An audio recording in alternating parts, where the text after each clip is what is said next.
Hello, everyone. Welcome to the Let's Get Vulnerable podcast. We have a very special guest with us today, Dr. Beth Westie. Welcome, Beth.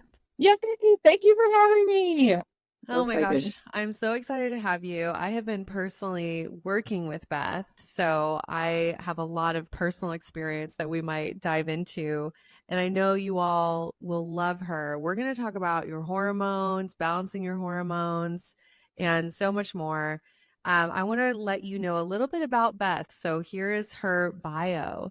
She is the author of the best-selling book, The Female Fat Solution and The Female Menopause Solution, the course creator of the 12-week Female Fat Solution Challenge, and the host of the Female Health Solution podcast. She has made it her mission to change the way women view their health. She travels the country to educate and empower women to take their health into their own hands and use nutrition to help women work with the natural cycle of their bodies to achieve lasting weight loss results. I love it, Beth. Welcome. We're so happy to have you. Yeah. And then you can find her on Instagram because I know how y'all are. You want to look people up as you're listening to the episode. So her Instagram is Dr. Beth Westie, and she posts really great content on there as well. So let's dive into it. I have a story for you. Okay. So I've been working with Beth. I think we're on month 2. And we did the Dutch test, which we'll talk about. So a whole comprehensive test looking at all my hormone levels. And then Beth has me taking about 28 different supplements. I'm just kidding. It's not 28, but it is substantial. And it's a whole protocol that she tailored specific to me. And I was in the sauna. I'm really fortunate. I built a sauna in my home. So I was in my sauna the other night, Beth, and I noticed something. I was sweating more than I have ever sweat in my life. I'm one of those people where I could do like a 60-minute workout and I wouldn't sweat. But I was in my sauna and even like 5 minutes in, I'm like, oh my gosh, I'm sweating. Can you Yeah. tell me why? Why would that be happening? Why would I be experiencing that change? That means your drainage pathways are open. So things are going to be moving through your system. It's it's one of the weird things that, like you saying, oh, I don't typically sweat. Like I can work out for an hour, I don't sweat, or if I do, it's not a lot. Like, oh, that's normal for me. Not that great if you can't have things move out of your body. And sweating is one of the ways that you process things through. We can talk about like some of the pathways, but there's a water soluble pathway and a fat soluble pathway. And the water soluble pathway is sweat and then like any liquid in your body, your lymph, your urine, all that stuff. But if you don't sweat regularly, then how does your body process that? Where does it go?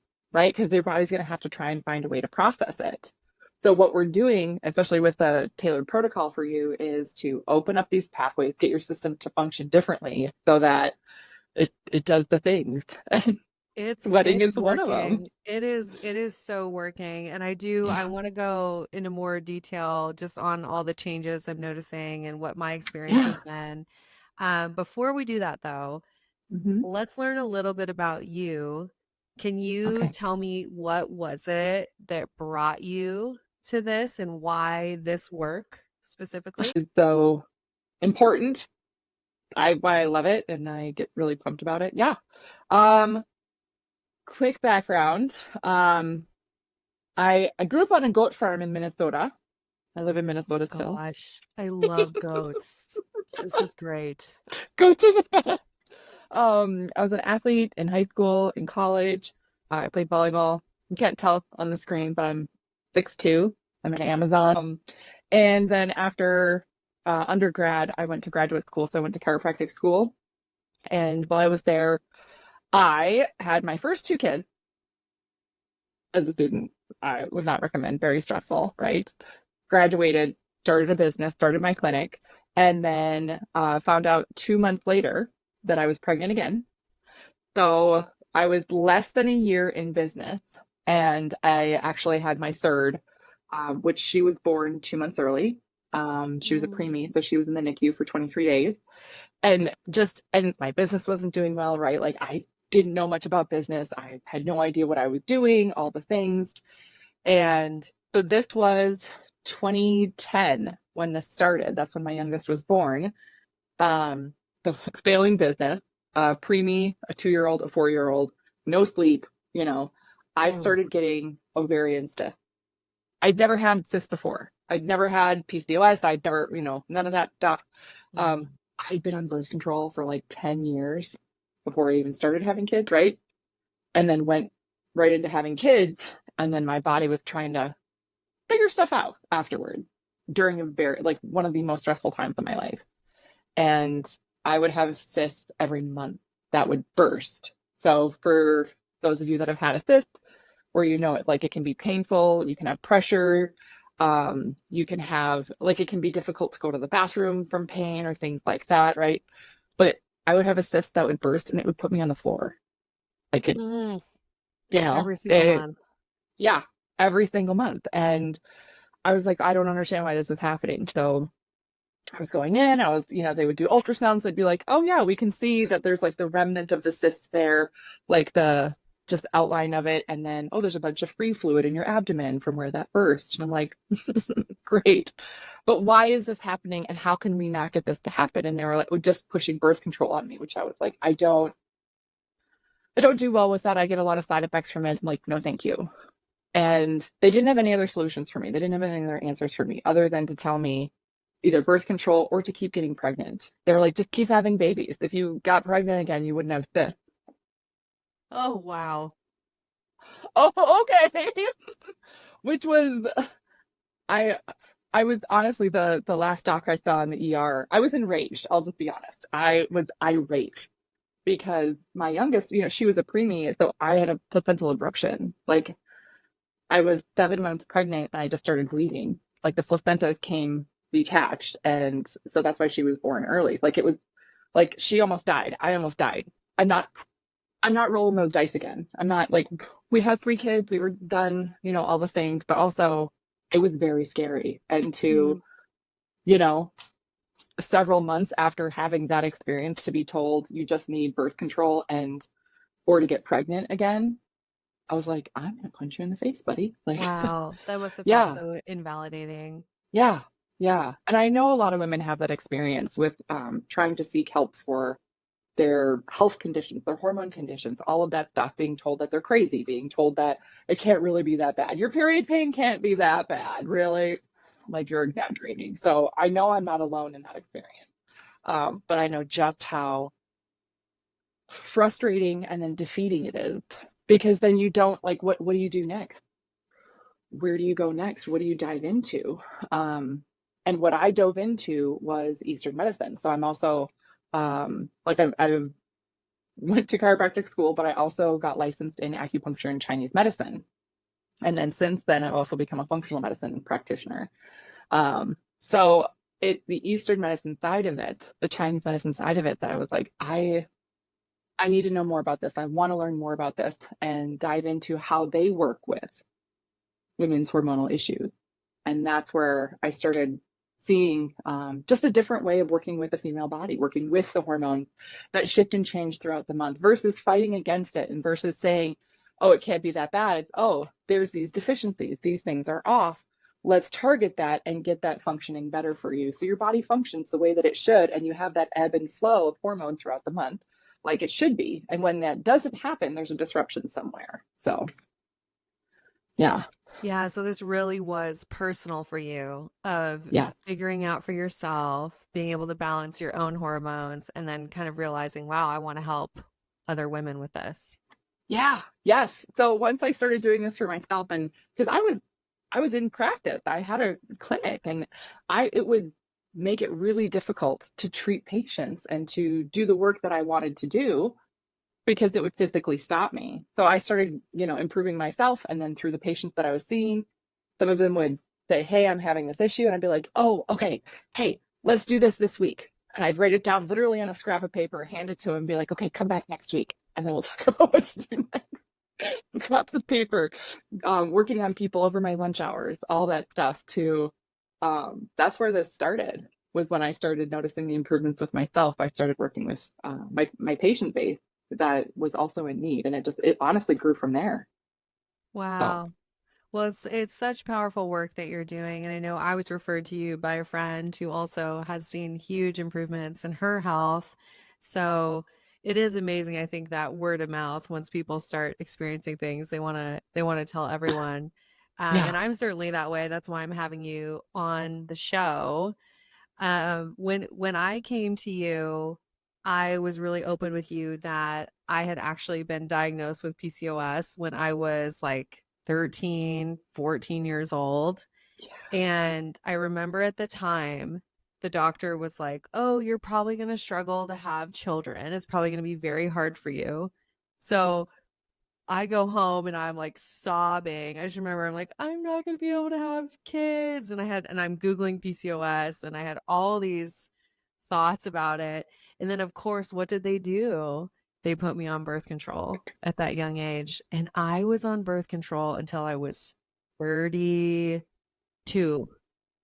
So for about 20 years on birth control. And even on birth control, not really having regular periods, still having a lot of symptoms.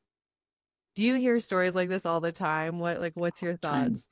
all the time, and it makes my skin crawl. What are the effects of going on birth control for long periods of time like that?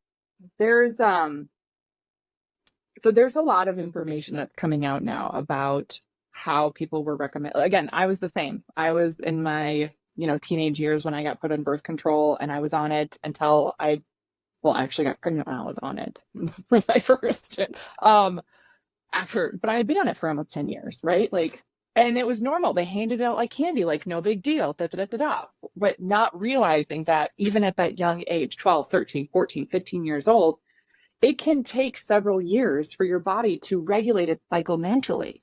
Like if you start having a period at 12 or 13, you can be 15 or 16 before your cycle regulates, and that's a normal process. Not, oh, you don't have regular periods, let's throw this pill at you to make that happen. Your body doesn't get a chance to figure it out then.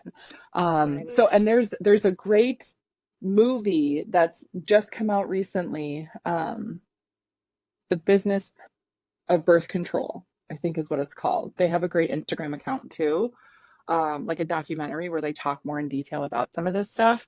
But essentially, from being on a birth control, especially at that young of an age, your body's not done growing.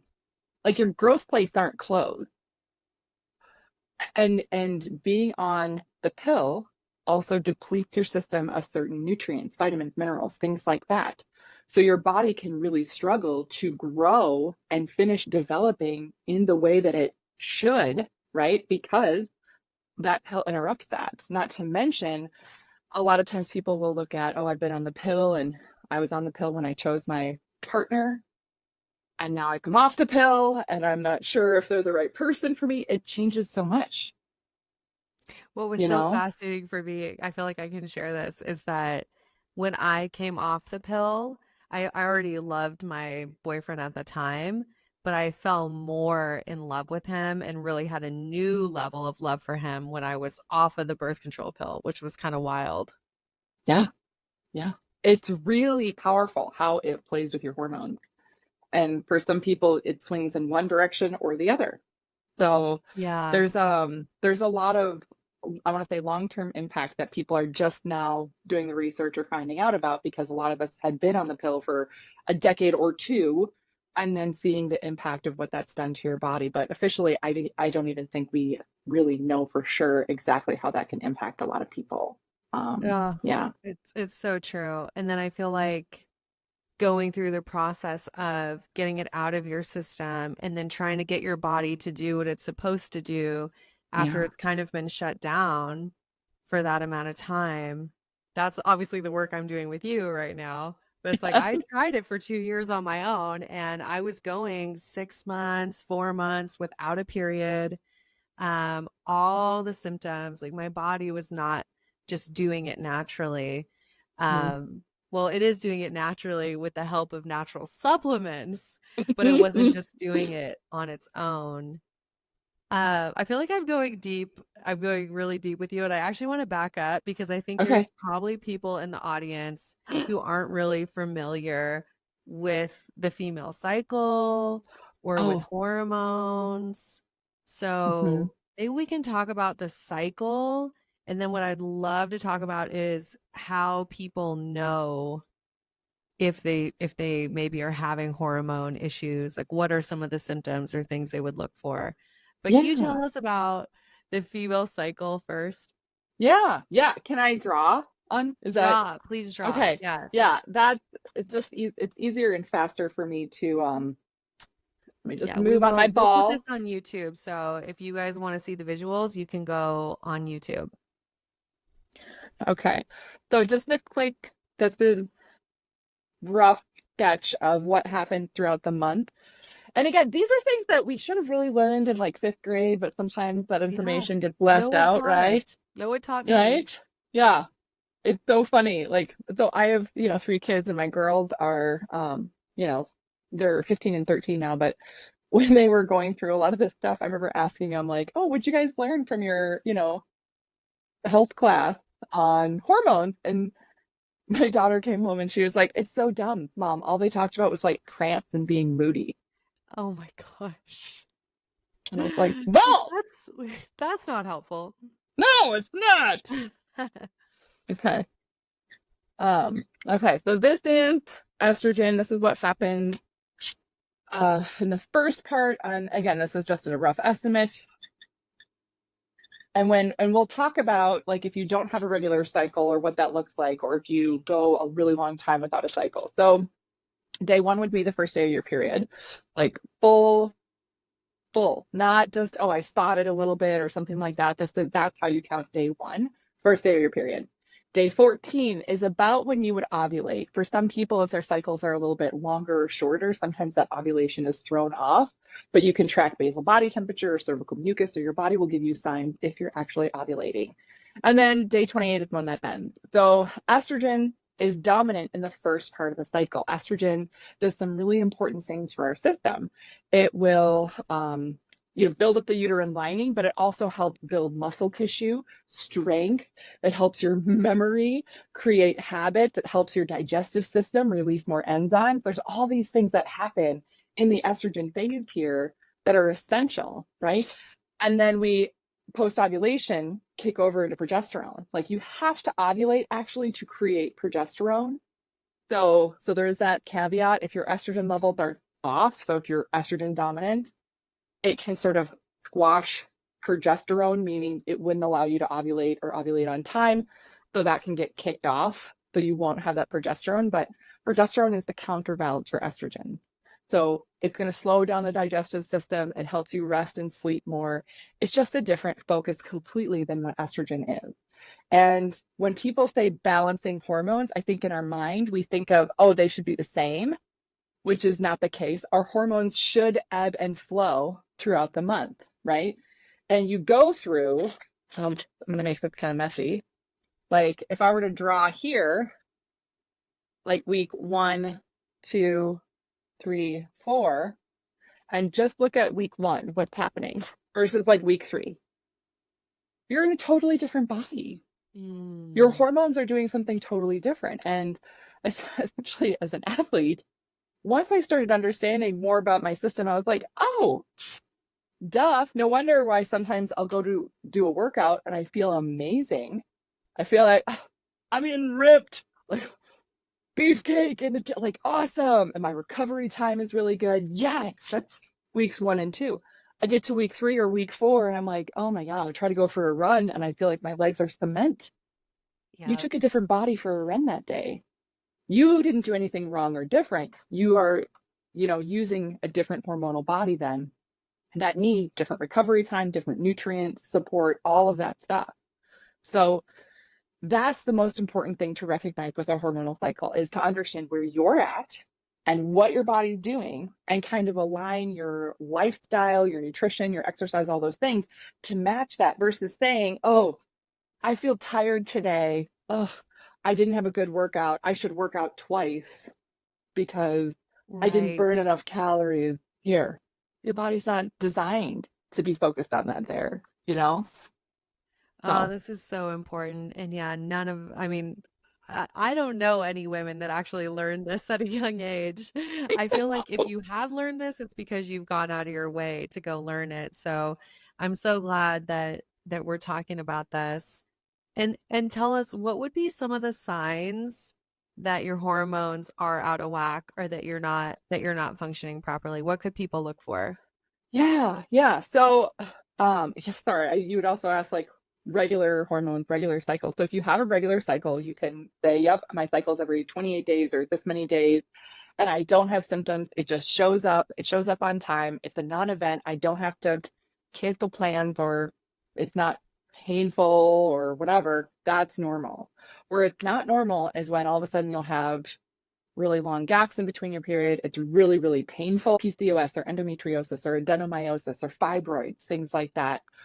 Breakthrough bleeding throughout the month, also not normal. A severe mood swing, not just PMS, but like PMDD, where you can't get control of your mood swing.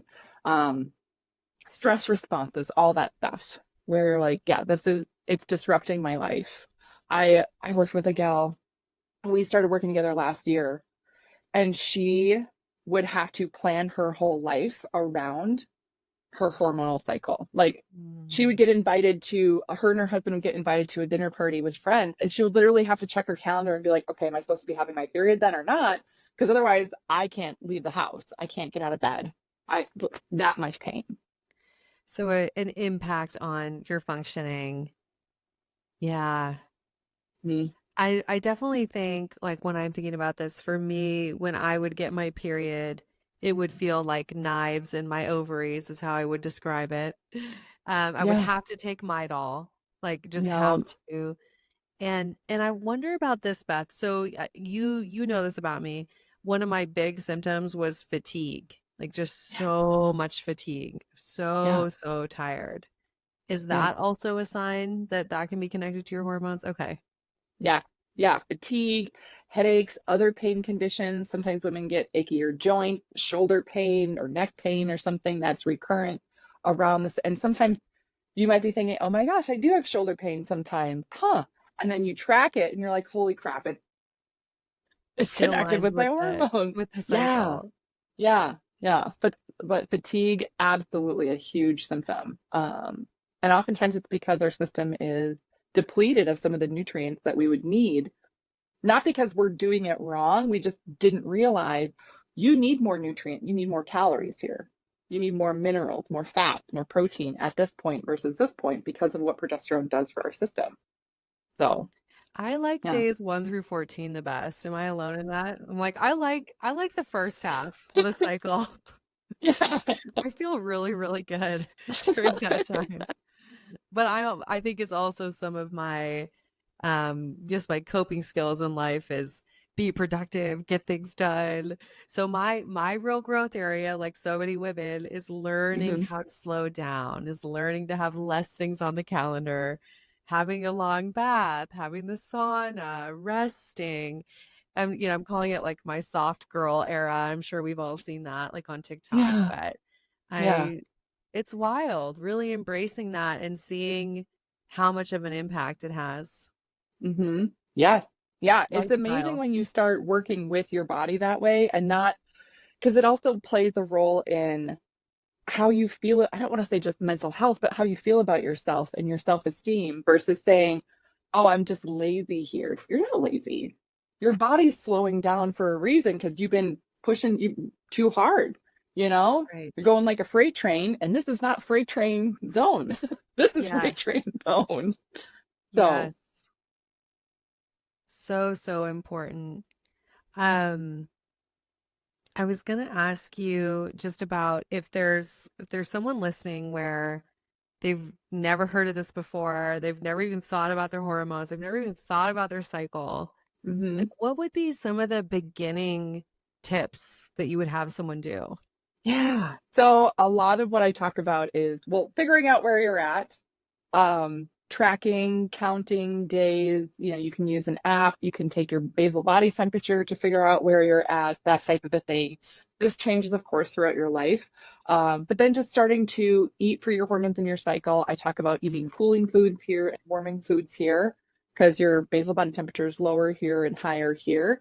That's what helps align with all of that. You can do seed cycling. You can just pay attention to how your body responds at first, and note that. One of the biggest things I noticed for myself personally, even though I do this work, right, is when I started diving into how I feel, I noticed that it's literally right here.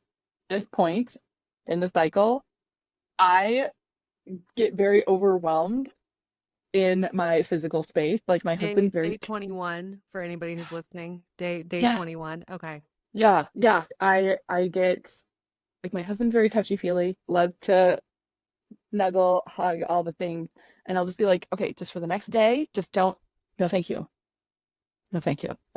I said, at first it'd be like, oh, are you mad at me? Or is there a conflict? Or no, I just, nope, Yeah. nope. And then, but like, and again, I'd be in my head, what's wrong with me? Why don't I like this? Is there something going on? Is like, what's wrong with me on this versus, oh, just not feeling it at day 21.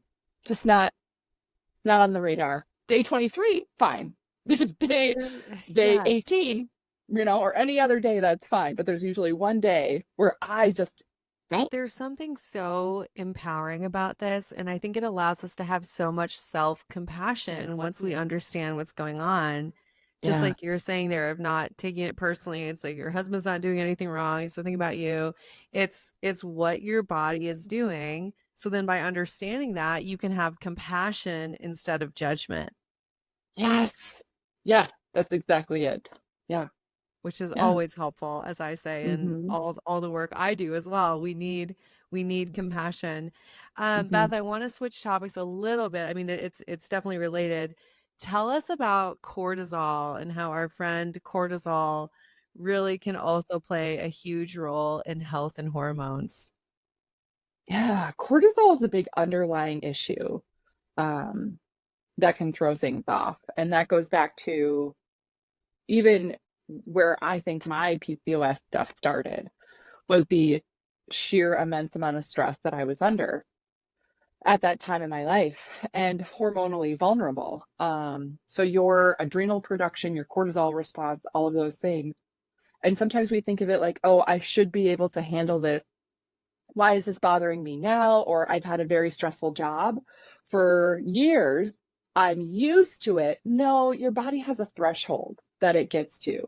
And for a lot of women, and this is just what I find clinically with the women I work with, that your body can only put up with it for so long. And then there's a breaking point. I mean, it's giving you red flags along the way, which we usually ignore or brush off or, blame Yes. on something else, but it will get to a breaking point and then the bottom falls out. And then you're like, okay, nope, can't do it anymore. And that cortisol has a huge impact on your hormonal production, maintenance, all of it.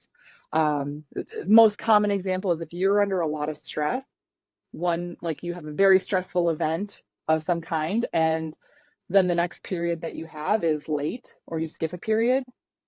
Why would that be? Your body's cortisol production literally doesn't allow for that ovulation to happen. So it's very common. It's very, very Yeah. common.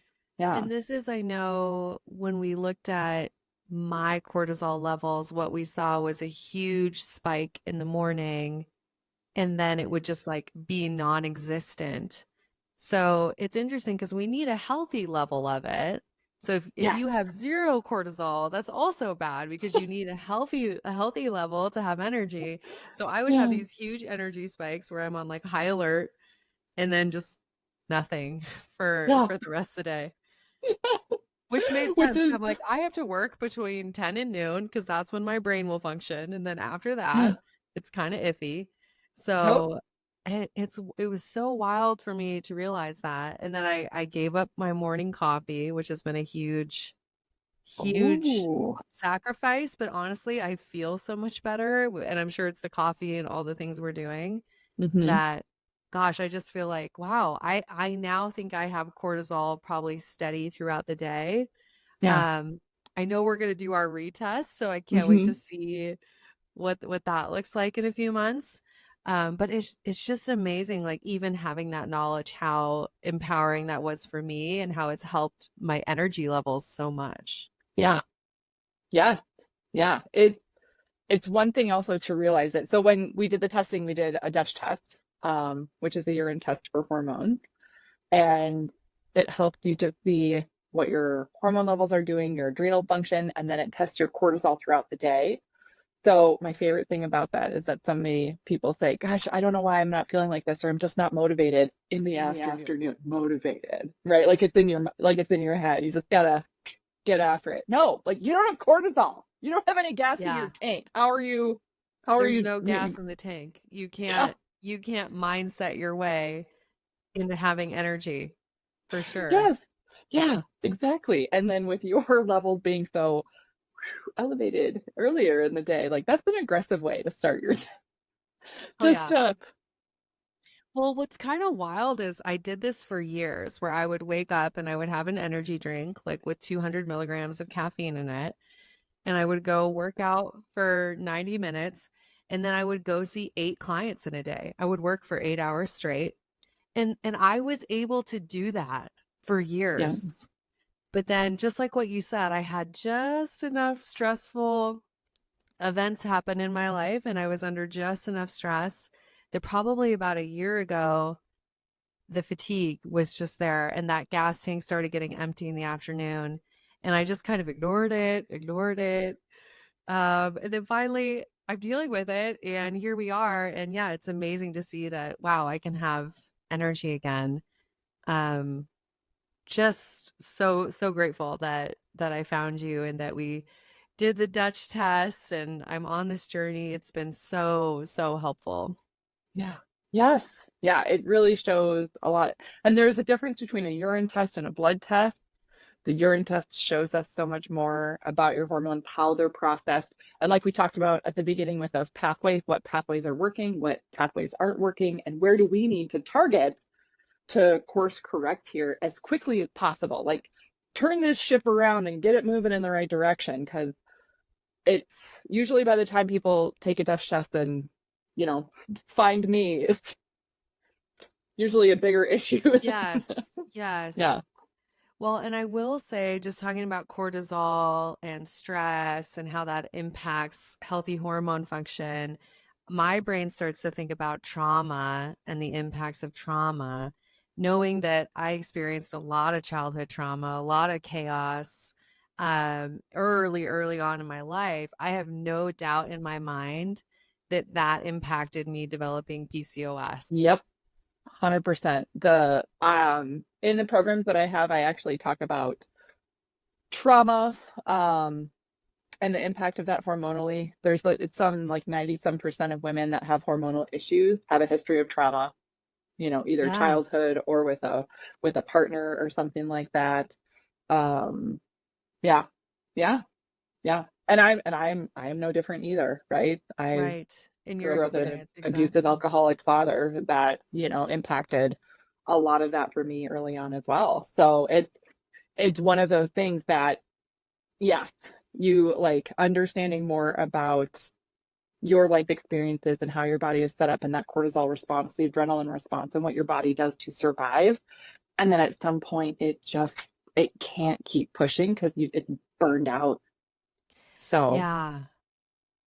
I so relate to that. And I think what's interesting is I've done so much work on my brain and there's obviously so much that I've done with rewiring belief systems and becoming securely attached and feeling really emotionally good.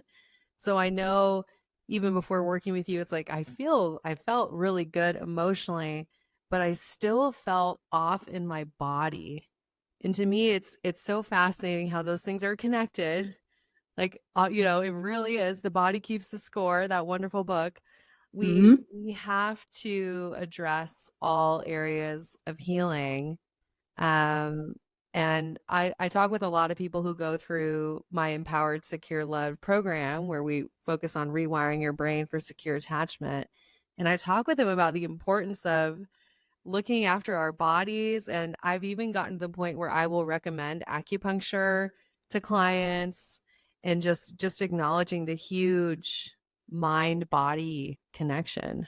Yeah. Yeah. One of the things that I find too for a lot of people that have been through trauma and why I think it gets to be a point where it's so bad before we do something about it is because our pain threshold is also very different. You Yes. just, you're like, oh yeah, this is terrible, or I have a really bad cramp and it's hard to stand up, but I can still physically walk in the kitchen, so I'll keep moving. The pain threshold is so Yeah, high, isn't it, for yeah, people who've experienced trauma? I've realized that our ability to yeah. just keep going, because that's Hmm. what we learned to do for a lot of us at a young age. It's just that survive and keep going no matter Yeah. what pain I'm experiencing. And that can work against us when it comes to our health.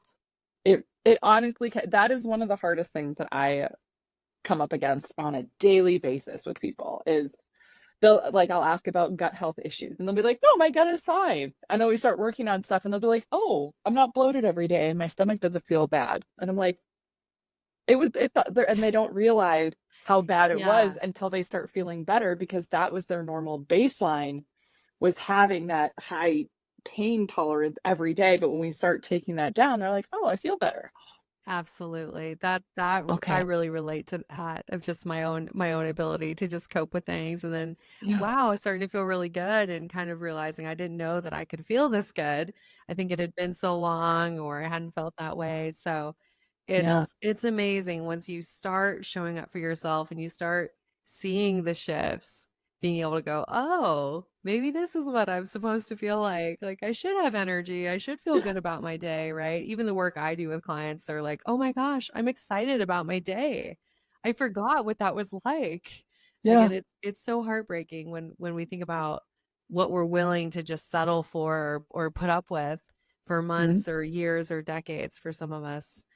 Yeah. Yeah, I'm so happy to connect with you. I have one more thing I want to ask you about. I feel like I could talk to you for Hmm. hours, but when we met, you talked to me about having this gene. We didn't do genetic testing, but it's Hmm. probably a likelihood. And I think it was like the MTHFR. MTHFR. Can you talk a little bit about that? Because I did go down the Google rabbit hole on that and You I found did. it, oh, of course, and I found it super fascinating. Tell us a little bit about like how somebody might know that they have that and what is it? Yeah. So one of the things that is tips us off to that is your estrogen processing that we see on a Dutch test. Right on page 3, it shows us that you're methylating. And methylation is a step in that detoxification process of your body, which is, again, that those pathways we talk about, drainage pathways, how things are processed through. Methylation is a very key step. It's like some of the spokes in a bicycle wheel. If you're not methylating, some of those spokes are going to be really short. That makes a bumpy ride, right? So we want to focus on methylation and getting that to happen. But there are some people who just genetically, they'll have genetic SNP. MTHFR is one of the most common ones, and there's a lot of info on that. There's also like MTRR. There's other genetic SNP that are present, COMT, that impact your methylation as well. For those of you that are listening that are like, oh, I'm going to go down the rabbit hole too, awesome. But it impacts how your body can process these hormones. So when we talk about genetic, the phrasing is, genetics loads the gun, your environment or lifestyle pulls the trigger, and stress, trauma, all that stuff, that's what pulls the trigger. Genetics loads the gun, methylation turns off the safety, and then your environment or lifestyle pulls the trigger. So for what I find, especially for people that have hormonal issues, they've had them for a long time, um, stress response issues, all that stuff, they're also bad methylators. And getting your body to methylate changes so much in your life, how you process through things, how your immune system functions, how your gut functions. Like everything starts to improve when you methylate well. And we see that on a Dutch test of how are you methylating estrogen or not. So and then you can also get genetic testing too. Some people like to do that. Some people are like, nope, I feel better when I'm helping my body methylate, so I'm just going to keep doing that. I have definitely noticed a difference with that. It is wild. Yeah. So yeah, I was so grateful to learn about that from you. You know what's funny? I was thinking about this, Beth. I haven't even asked you about weight loss. And I'm actually so proud of myself for that because usually it would have been like, oh, how does it connect to weight loss? That would have been a huge priority. But I Mhm. think my mindset has shifted so much on just, I want to feel good. Yeah. And so I didn't even bring it up in this interview. That's how much my mindset has shifted. Um, but we know, let's talk about the women who are like, hey, I gained 15 pounds or I've gained 20 pounds. I feel terrible. I want to lose this weight as quickly as possible. Let's just talk to them a little bit about why what we just spent all this time talking about is actually better than going on a 1,000 calorie a day diet or whatever else crazy thing there is to do. So yeah, tell us about that a little bit. Yeah. History of diet culture, all that stuff for the female body does nothing but trash your metabolism. And our bodies are not designed to burn fat all the time. A lot of the studies out there, I mean, I have book lists um, on my social media links and stuff where I recommend different books that talk about the research and stuff that's out there. And this is really present in diet culture. Well, they'll say, do this and you'll burn fat. Do this. And I'm like, they did all the studies on men. They do these studies for, oh, take this supplement before you work out and you're going to burn fat. I'm like, they did that study on Division 1 male college athletes that are 18 to 22 years old. That's not the same as a 39-year-old female who's been struggling with stress for a decade and a half. Like, get out of here. So when we talk about your overall metabolism, why your body gains weight, the body never does anything without a reason. So there's a reason that it's going to gain the weight, and your body will do that because it's being protective. It's not processing, detoxing, methylating well. That's a huge piece of weight loss resistance. It also then can throw off your body's nutrient processing. So when we talk about metabolism in general, there's three components to your overall metabolism. How you burn energy is just one piece of it, how you process nutrients, and then how you detox. So if you're nutrient deficient or you're not detoxing well, you're also not going to be burning energy, meaning your body's not going to be focused on burning fat. It doesn't matter how much or little you eat, how much or little you work out. It's not a priority. That's Yes. just female physiology, baseline. So there's other differences too when we talk about the hormonal cycle. Estrogen burns carb better, way better than progesterone does. So if you're changing your nutrients or restricting things, I mean, when I was when I was in high school and college, it was all the no fat, low fat, craved phase of things, and that did nothing but thrash your hormones. So I think about like, how did I develop hormonal cysts at, I Mm. think I was 20, yeah, I was 29. How did that happen for me? Oh, weird. I was on birth control for a decade and had gone through however many years of doing no fat things. You need fat to create and support your hormone. Oh, So, so this I could have love been how you its say whole like episode, right? it really could. Yeah, but So that's the we whole may have to thing of, revisit it. yeah, But like functioning better so you feel better is the start. Like when you feel better, when your body is in control, it will get to your natural healthy weight then. It's yes, not the first thing that happens. It's usually the last thing that happens is that you get to that healthy weight, but because your body's functioning the way that it should. And then you maintain it though. You don't have to work to keep it. You don't have to keep going on crash diet after crash diet. Like this is the last, I'm using air quotes, diet you'll ever have to do is just working with your body. Cause then it's you it's keep, just you keep natural. going. Yeah. Yeah. I Yeah. think about you have to create the machine, right? It's like Yeah. the machine has to work properly. Um, Yes. and I know so many women out there where they're like, "Oh, I've tried everything. I'm working out 7 days a week. I'm intermittent fasting. I'm only eating during a 6-hour window." Like I hear all these things, and I'm so grateful that there's people like you who are saying, well, hey, let's take care of our bodies. Let's make sure that our bodies are functioning well and that we're feeling good. And Mm-hmm. then that's really the foundation. And of course, there's lifestyle things with movement and getting the proper nutrition. But if we don't have that foundation of our bodies feeling good, nothing Mm-hmm. nothing we try Yeah. is is gonna get the result we want. Or if we do, it's temporary. Yes. Yep. And then on average, women go on 4 diets a year. Why? Because we love dieting, can't wait to do it again? No, because something didn't work and we're not happy with our physical appearance and we don't feel good. But yeah, it There- it's a whole different road when you work with your function first. If I could go back to me in my 20s, oh my gosh, I would just say, like, you need to learn how to love yourself, and you need to learn how to regulate your nervous system and balance your hormones, get out of fight or flight mode, reduce your Yes. stress response, like quit spending 2 hours in the gym and eating chicken and broccoli 3 times a day. Yeah. Like, I know so many of us can relate to this, but man, I have so much compassion for just those old belief systems and shame and guilt and all that stuff I used to think about myself. Yeah. Yeah. Exactly. I have the same for I know so many women who have the exact same story and they try so hard. It's not about trying harder, you know? If it was about trying harder, it would have worked. You know, it's Yeah, finding your hormonal balance and your center for you and working with that. working. Yeah, exactly. Wow. Yeah.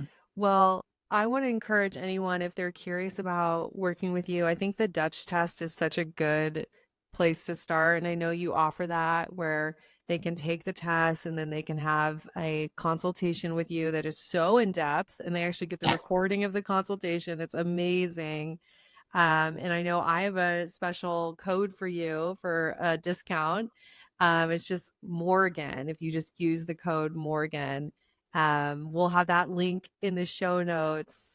But if this really resonated with you and you're like, hey, I need to do something about this, I need to educate myself, please go take the Dutch It's test. so in depth and it's so helpful to see it on paper, what's going on in your system. Yeah. Yes. And I promise you, you will not be able to interpret it yourself. You need Dr. Beth because this thing is wild. There's no Uh-huh. way. It looks like a foreign language. It does. So she breaks it down and makes it super easy to understand, but don't be under the delusion that you could just take it yourself. You do need someone to interpret it for you. Yeah. Yeah. Beth, is there anything else you would say to the woman who's maybe struggling in her body or she's really new to this whole world of balancing hormones? Anything you'd want to say? Yeah. There's it's not just in your head and you're not crazy. That's the number one thing, which is why I love doing Dutch test, is when we look at a Dutch test and I hear this every single time, without exception, when I go through a report with somebody and I tell them, this is what I'm finding, this is what I'm seeing. You're going to be feeling like this at this time of day, this at this time of day with what I'm seeing with your estrogens. I would expect this to be really tough for you. And even if they don't, they don't write it down, I can be like, this is what I'm seeing. They'll be like, oh my God, how did you know? I'm psychic. I'm not psychic, right? I have no fancy ability like that. I'm like, this is just what I'm seeing in your report. And they say, holy crap, it's not in my head. Yeah. The It is not in your validation. head. This Yeah. validation and just the awareness of what they are feeling in their system is real. And that brain body connection that actually gets reinforced then for them to say, yeah, I don't care what your blood lab said. A urine test is very different, right? It's yeah. Yeah. So Oh, this has been so good. Thank you so much for taking your time to be with us on the show. I really appreciate yeah, you, Beth. Tell us yeah. once Thank you again, for having how, me. yes, how can everyone find you? I know I mentioned your Instagram, Yes. but tell us all the ways to connect with All you. the, all the way. So I'm on the socials, Instagram, probably the most. Um, and yeah, Instagram the most. I'm on Facebook, Dr. Beth Westie. I'm on TikTok, Dr. Beth Wow, Westie. you would be both trying. We're like, just give it a shot. I don't know. People do these dances, and I'm like, I don't. Good for You you. also have a YouTube, right? I feel like you have a I have a great YouTube YouTube. channel. Okay. Yeah, I have a YouTube with thousands of hours of Yes. video. So this is just literally a drop of the tip of the iceberg of what you can dive into with information on female hormones and all the stuff I put out. But yeah, I have my podcast, The Female Health Solution. And then my YouTube is really where all of my stuff is archived. So you can go through years of videos and information where I'm giving away the farm. And then I have, I have a book, The Female Fat Solution, The Female Menopause Solution, which again tells you all this stuff too, but a lot of times it's just the beginning. So those are great places to start. But then if you're like, okay, I looked at this and this has been helpful and I learned about this, but my situation is like that. Okay, yep, then let's do a Dutch test because that really lets us know exactly what's happening for you Yeah. specifically. Oftentimes it's usually at a point where, again, the general information can be helpful, but to really get traction in the right direction for you, it's that customized, specific, protocol that helps shift things overall, which I know you experience, which Oh is so yeah. great. I love it. Yeah. I would highly recommend getting the test just to get the personalized the answers. I think we all want answers. Like you deserve your personalized answers. Yeah. And the Dutch test is so great for that. Yeah. Well, thank you, Dr. Beth. This has been amazing. Yeah. Thank you for having me. I love this. This is so fun. Yes, and I can't wait. I know I'm going to come on your podcast as well. That's going to be so fun. I can't wait for that. And then who knows, we might have to have you back in the future. I know that there's always so much more we could talk about. So thanks again. Yeah. Thank And to you. everyone listening, of course, we are wishing you high self-worth and great relationships. Until next time.